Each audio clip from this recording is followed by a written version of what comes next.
귀한 찬양해 주신 할렐루야 성가대에게 감사드립니다. 오늘 예배로 나오신 사랑하는 성도 여러분 모두의 삶과 가정이 하나님의 은혜와 축복 가운데 안전하게 거하는 그런 거룩한 주일이 되시기를 간절히 축원합니다. 오늘 읽어주신 본문에서 등장하는 사울 왕은 이스라엘 역사에서 많은 안타까움을 주는 왕입니다. 그는 원래 매우 겸손한 사람이었습니다. 미스바에서 그가 왕으로 뽑혀질 때 그는 나서기가 두려워서 진보다리들 사이에 몸을 숨기는 그런 사람이었습니다. 사무엘상 10장 22절 말씀을 보면 그러므로 그들이 또 여호와께 묻되 그 사람이 여기 왔나이까 여호와께서 대답하시되 그가 진보다리들 사이에 숨었느니라 하시더라. 오늘 본문 17절에서 바로 사무엘이 그때를 회상하고 있습니다. 17절 말씀을 보면 사무엘이 이르되 왕이 스스로 작게 여길 그때에 이스라엘 지파의 머리가 되지 아니하였느냐고 옛날 일을 추억하고 있습니다. 사울은 스스로를 낮출 줄 아는 매우 겸손한 사람이었다는 것입니다. 또 사울은 아주 온유한 사람이었습니다. 사울이 왕이 될 때에 그가 왕이 되는 일들을 반대하는 무리들이 있었습니다. 사무엘상 10장 27절 말씀을 보면 어떤 불량배들이 이렇게 이야기합니다. 이 사람이 어떻게 우리를 구원하겠느냐 하고 멸시하며 예물을 바치지 아니하였으나, 사울이 왕이 된 것에 대해서 찬성하지 않고 기뻐하지 않은 것을 적극적으로 표현했다는 뜻입니다. 그런데 그 마지막 부분에 보면 사울은 잠잠하였다고 기록하고 있습니다. 자신을 반대하는 사람들을 그의 왕권으로 처벌할 수 있었지만 그가 온유한 마음으로 그들을 용납하고 받아준 것입니다. 그가 왕위에 오른 이후에 첫 번째 전쟁으로 암몬과의 전쟁을 치르게 되었는데 하나님이 함께 해주셔서 그 전쟁에서 큰 승리를 거두고 돌아오게 되었습니다. 자타가 공인하는 확고부동한 왕임을 모든 사람들 앞에서 증명할 수 있는 순간이었습니다. 그때 사울을 따르던 사람들은 그때 사울이 왕이 되던 날 그 일을 반대하던 그 반대자들을 숙청하자는 제안을 하게 했습니다. 사무엘상 11장 12절 말씀을 보면 백성이 사무엘에게 이르되 사울이 어찌 우리를 다스리겠느냐 한 자가 누구니이까 그들을 끌어내소서 우리가 죽이겠나이다, 이렇게 이야기하면서 그날에 사울을 반대했던 사람들을 그날 처형하자는 제안을 하게 됩니다. 사실 바로 그날은 반대하던 사람들을 처벌하기로는 가장 적합한 날이었습니다. 그러나 사울은 그들의 요구를 이날에도 거절합니다. 사무엘상 11장 13절 말씀에 사울이 이렇게 고백합니다. 우리 한번 같이 읽어볼까요? 사울이 이르되 그날에는 사람을 죽이지 못하리니 여호와께서 오늘 이스라엘 중에 구원을 베푸셨음이니라. 그는 그 승리가 자신으로부터 나온 것이 아니라 하나님께로부터 나온 것임을 잘 알았기 때문에 그 모든 제안을 하는 사람들의 청을 거절하고 그 마음 가운데 있었던 온유하고 겸손함을 유지했던 하나님의 사람이었습니다. 그는 겸손한 왕이었고 온유한 왕이었습니다. 그런데 이런 사울이 잘못 나가기 시작한 계기가 있었는데 바로 그것은 스스로 그의 마음을 높이기 시작하는 교만함 때문이었습니다. 사무엘상 13장으로 가보면 블레셋과 전쟁을 치를 때 그는 사무엘이 아직 도착하기도 전에 그의 권위를 침범하게 되었고 그가 드려야 하는 제사를 자기가 드리게 됨으로써 하나님 앞에 그의 마음이 매우 높고 교만하였다는 사실을 보여주게 됩니다. 그리고 이 교만에 뒤이어서 곧바로 따라온 행동이 있었는데 바로 그것이 불순종이었습니다.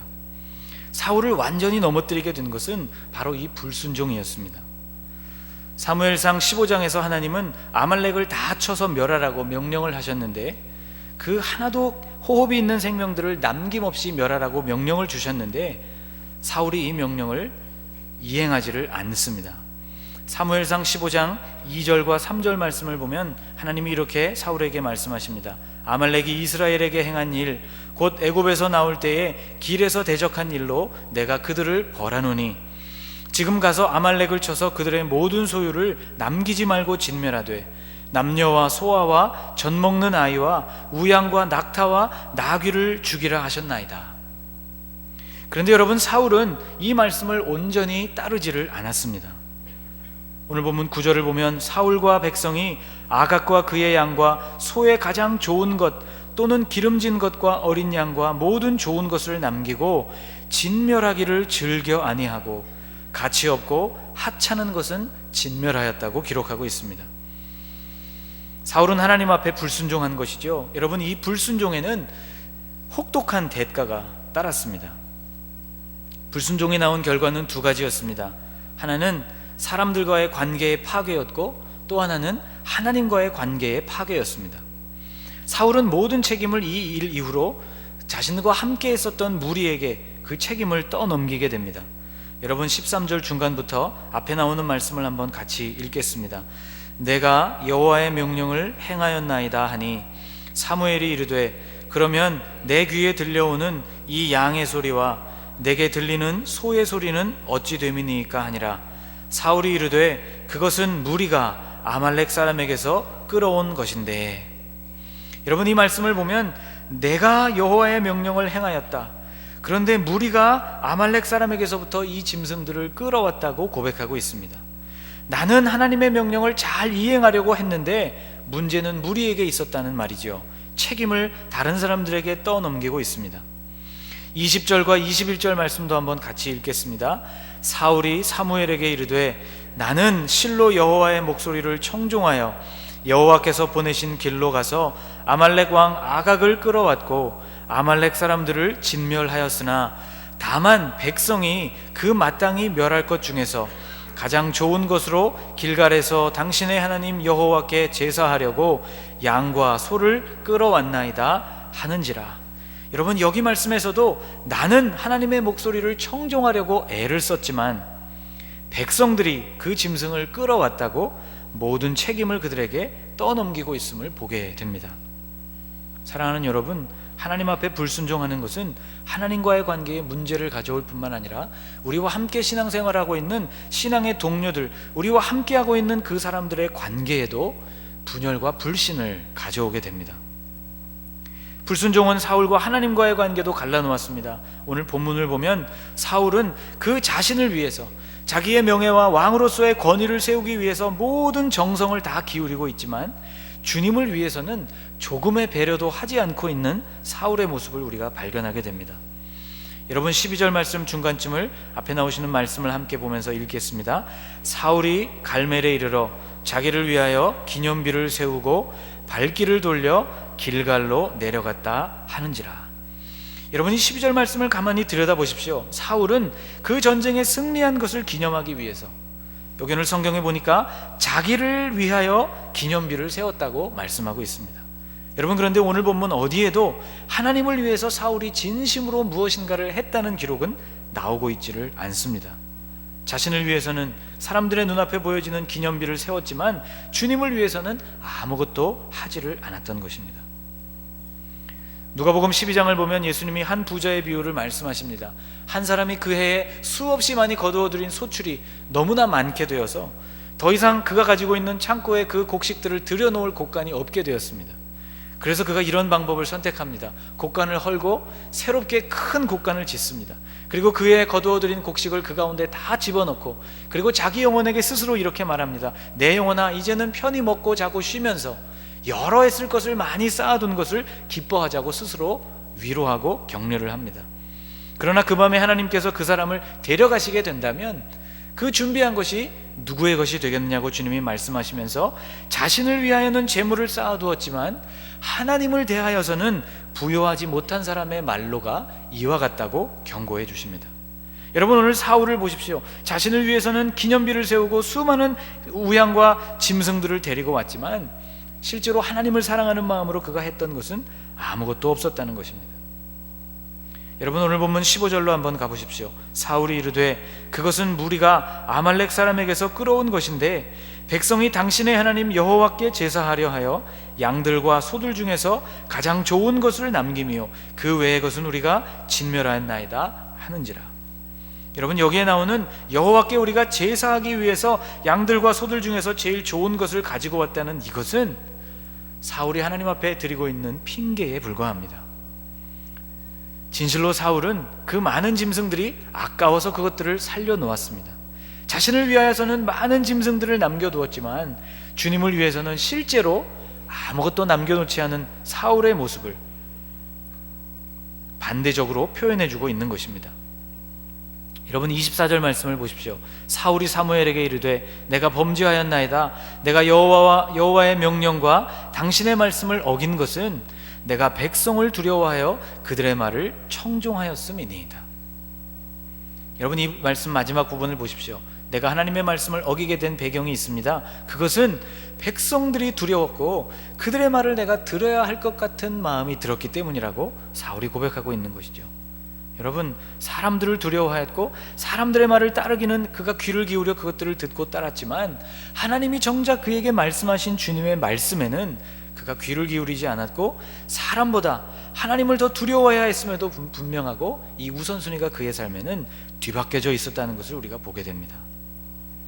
사랑하는 여러분, 자신을 위해서는 모든 정성을 기울이지만 주님을 위해서는 어떤 배려도 하지 않고 사는 삶은 참으로 어리석은 삶이고 바로 이런 삶이 불순종의 열매입니다.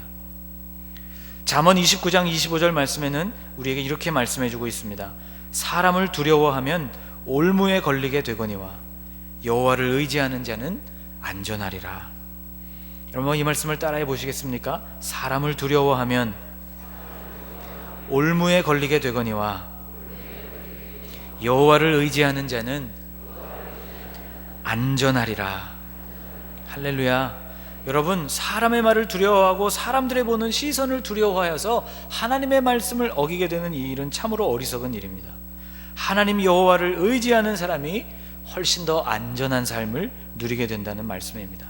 여러분 사람을 두려워하지 마시고 오직 여러분을 불꽃과 같은 눈으로 감찰하시고 지켜보시는 그 여호와 하나님을 의지하게 되시기를 축원합니다.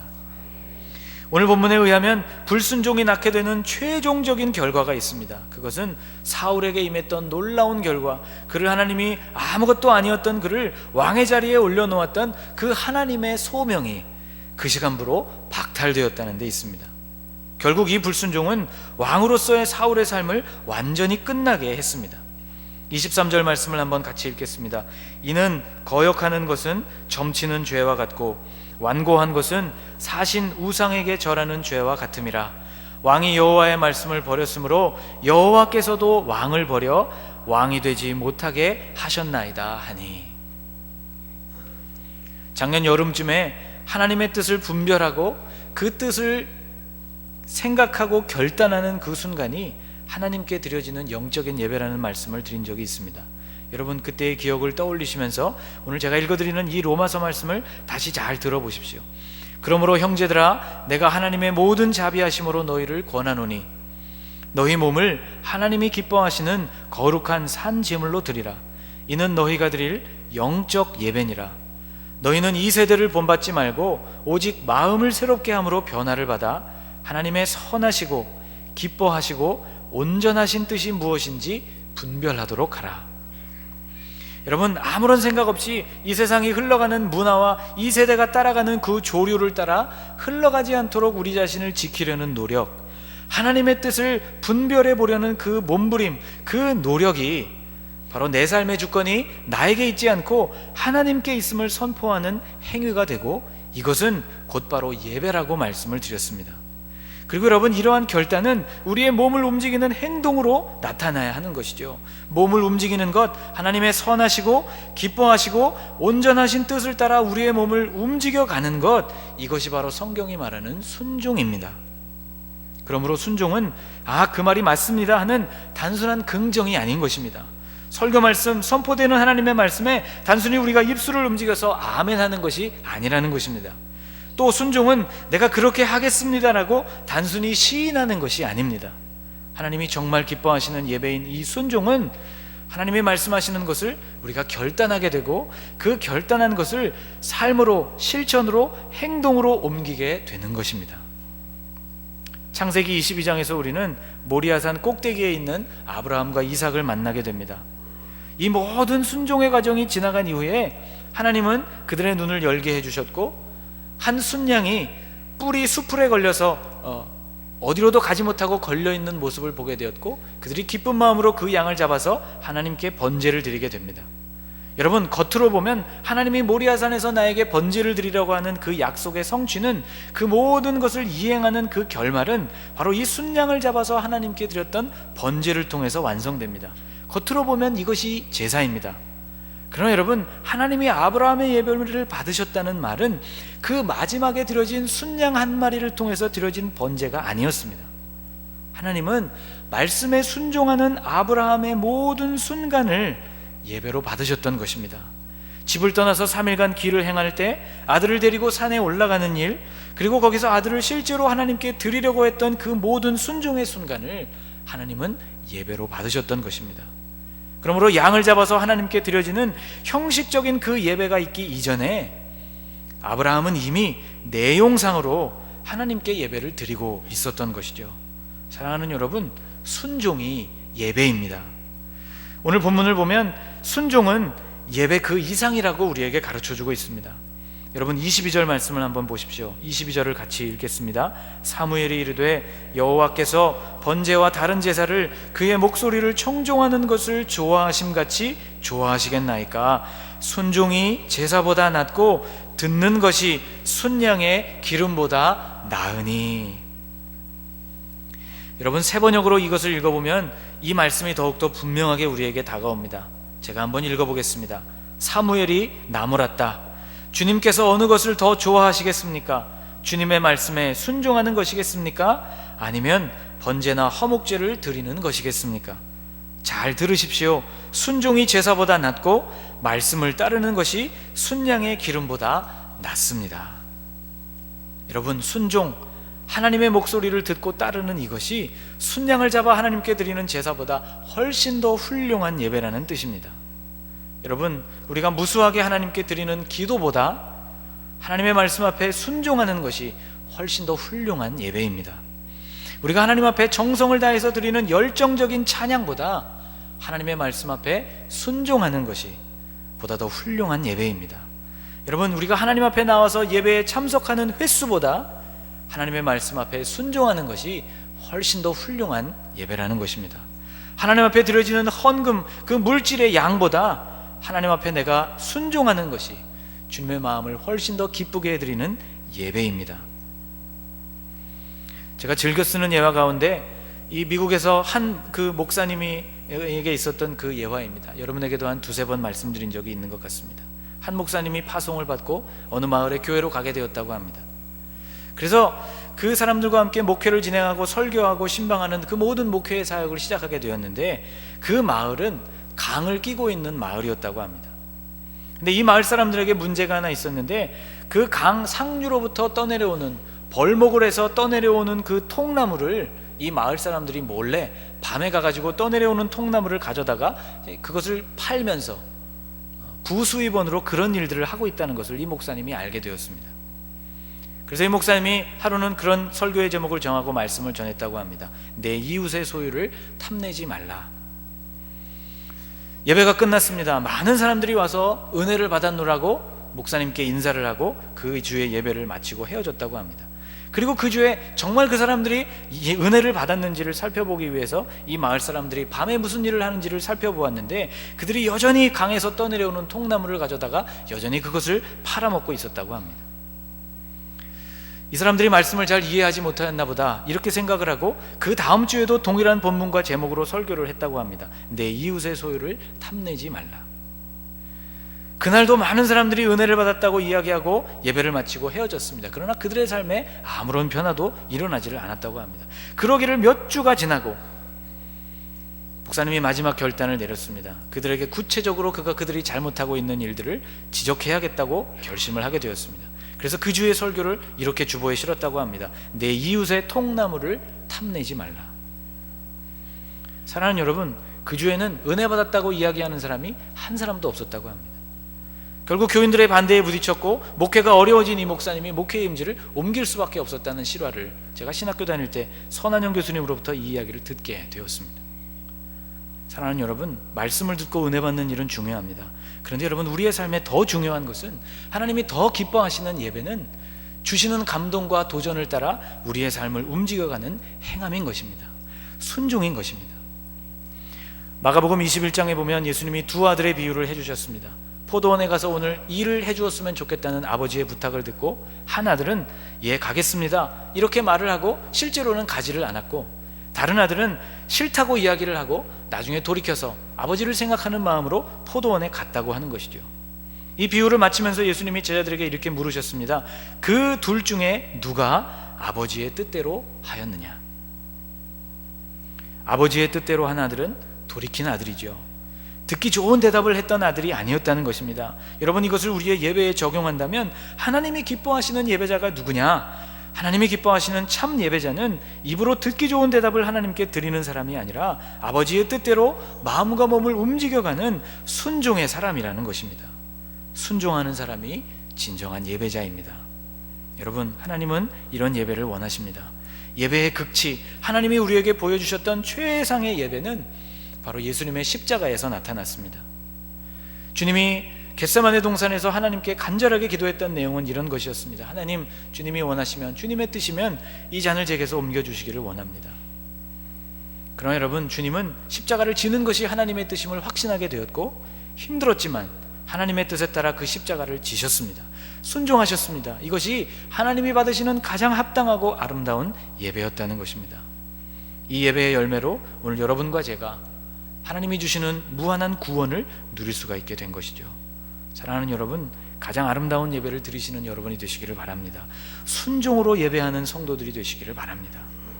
여러분, 우리가 하나님 앞에 드리는 이 순종의 정도는 매일매일 성장하게 되어 있습니다.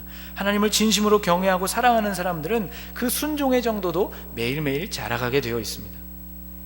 요즘 새벽에 신명기 말씀을 묵상하고 있는데 출애굽 1세대가 광야에서 다 멸망했던 이유를 성경은 무엇이라고 규정하고 있느냐면 그들이 하나님을 믿지 못한 불순종이요, 하나님의 말씀을 따르지 못하는 하나님을 믿지 못하는 불신앙과 하나님을 따라가지 못하는 불순종이었다고 말씀하고 있습니다.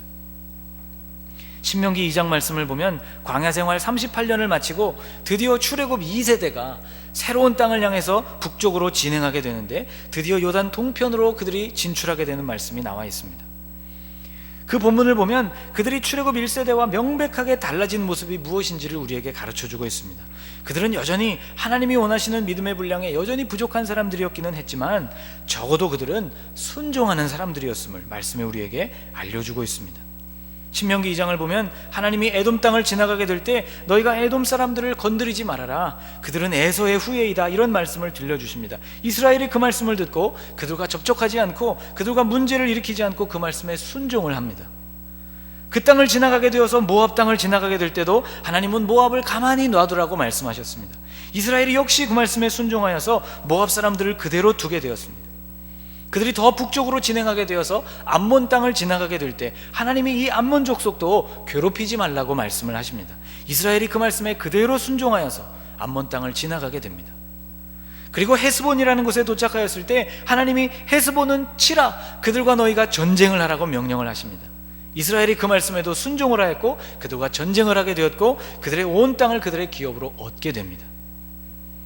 그들이 더 북쪽으로 올라가서 바산이라는 곳에 도착하게 되었을 때 하나님이 그 바산과도 전쟁을 하라고 명령을 하십니다. 이스라엘이 이 말씀에도 순종하였고 그 전쟁의 결과로 그들이 요단 동편에 있는 거대한 땅을 유업으로 차지하게 됩니다. 여러분, 이 모든 부분에서 우리가 느끼게 되는 것이 무엇입니까? 그들이 순종하는 세대로 거듭나게 되었다는 것입니다. 하나님이 하라면 하고 하지 말라면 하지 않는 분명한 순종의 자세를 광야 학교를 통해서 그들이 배우게 되었다는 것입니다.